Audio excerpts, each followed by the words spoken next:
চাঁপাইনবাবগঞ্জের গোমস্তাপুরে পরকীয়া প্রেমের জেরে একসঙ্গে গলায় ফাঁস দিয়ে আত্মহত্যা করেছেন এক গৃহবধূ এবং এক যুবক। শনিবার রাত ১০টার দিকে গোমস্তাপুর উপজেলার খয়রাবাদ গ্রামে এই ঘটনাটি ঘটেছে। নিহত গৃহবধূ গোমস্তাপুর উপজেলার খয়রাবাদ গ্রামের প্রবাসী সান মোহাম্মদের স্ত্রী টুসি খাতুন এবং তার প্রেমিক শিবগঞ্জ উপজেলার দাইপুকুরিয়া ইউনিয়নের আরগারাহাট গ্রামের মৃত মোশাররফ হোসেনের ছেলে মোহাম্মদ রাকিব আলী। পুলিশ ও স্থানীয় সূত্রে জানা গেছে, দুই সন্তানের মা টুসি খাতুনের স্বামী বিদেশে থাকেন। শনিবার রাতে টুসি খাতুন এবং পরকীয়া প্রেমিক রাকিব আলীকে একসঙ্গে দেখেন তার শাশুড়ি। এরপর দরজা লাগিয়ে ঘরের তীরের সাথে একসাথে গলায় ফাঁস দিয়ে আত্মহত্যা করেছেন তারা। পরে স্থানীয়রা জানালা দিয়ে ঝুলন্ত মরদেহ দেখে পুলিশকে খবর দেয়।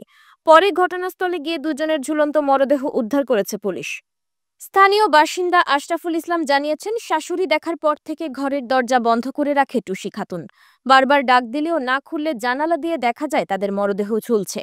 ধারণা করা হচ্ছে মান-সম্মানের ভয়ে হয়তো আত্মহত্যা করতে পারেন তারা।